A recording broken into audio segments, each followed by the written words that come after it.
Hello people, I hope you're doing fine, and today I'm going to be telling you the weaknesses in Raila's politics. Raila is absolutely one of the most experienced shrewd politicians in this country we call Kenya. And before even a politician gets to win, no matter how good they are, no matter how experienced you are, politics cannot exist in a vacuum.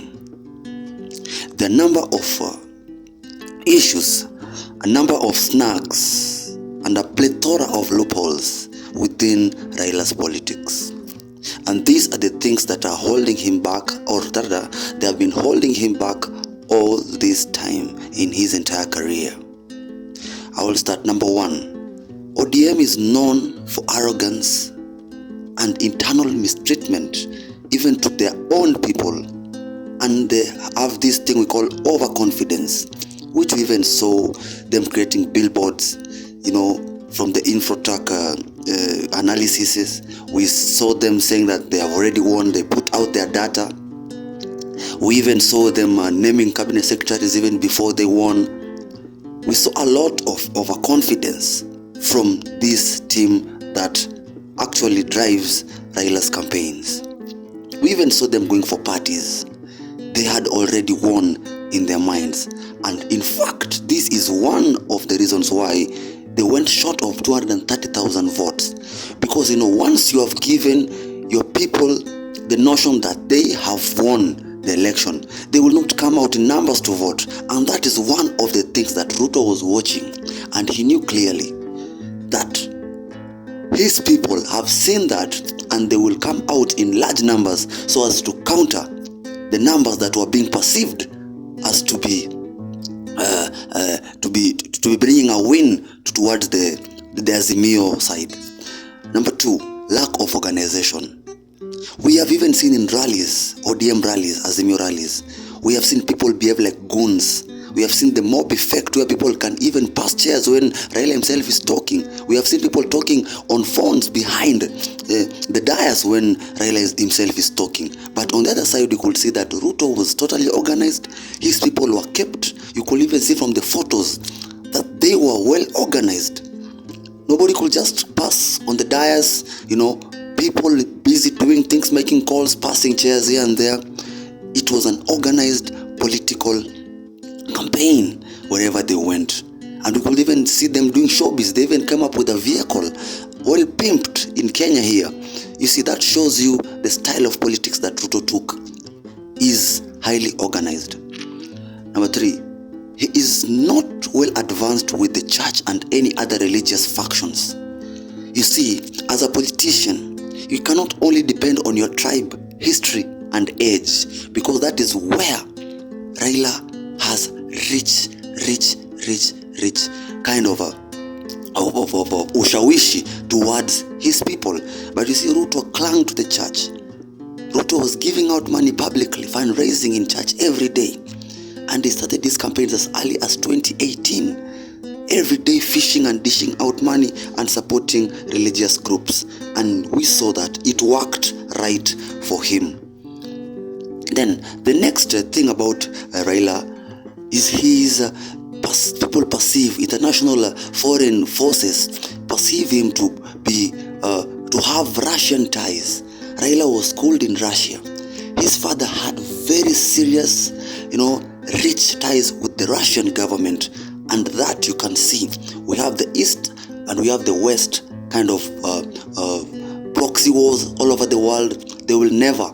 They're always out there in a muscle flexing kind of endeavors, and we see that every day. So that is also one of the reasons that I feel brings about the loopholes in his political career. Being a Russian, then Americans will never trust you. Having Russian ties, you will have the Western forces not trusting you. Another thing about Raila, he is very assertive and combative, which could scare any international and foreign powers from backing him, because our politics in Africa is highly influenced by foreign powers. We don't have independent presidents in Africa. And we even saw Ruto the other day complaining about how they are packed like children. One foreign leader can talk to 60 African leaders, which he thought was not productive enough. Another reason is that Raila does not openly spend money, or whenever he spends, he does not take credit for it, which you can see on the other side. Ruto, whenever he does anything, it is well documented, recorded, and propagated, and people see that he was the guy behind so and so, he was the guy behind so and so. And you even saw the other day Ruto was giving money to Omanyala and Kipiegon after winning publicly. And you see, that is part of PR, and politics without PR, it doesn't work. It's about numbers, and the masses have to be convinced that you are not stingy. And we have seen that Raila has no public record, or rather lesser public is not on record on rewarding his soldiers.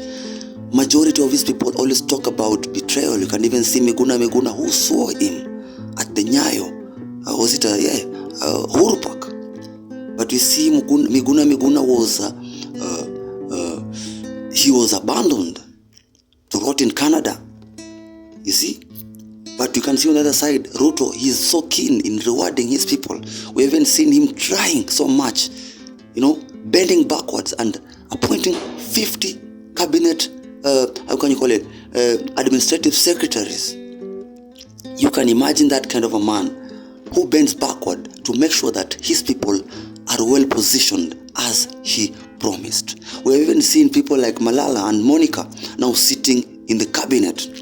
I will be breaking down to you what it means to sit in cabinet. But apart from many other aspects and many other good things and the advantages of sitting there, we have things like, once in cabinet, you get to have access to information, business information, security information. There is so much to benefit as a politician when you sit in cabinet. Leave alone even the monetary compensation, leave alone the salaries. Just sitting in the cabinet alone makes you a very powerful individual. And you can see that this Ruto man, who is very keen in the next political event which is coming on in 2027, he is very keen in putting his act together, and the people who will drum their support for him. He's very keen not to hurt or wound the trust between him and his soldiers. That's why he is bending backwards to reward each and everyone that stood with him. He is calculative, and that is politics. An original politician will always look forward to the next election. And from the few words I can tell you that I wish Raila could get people who don't just say yes to his ways or methods.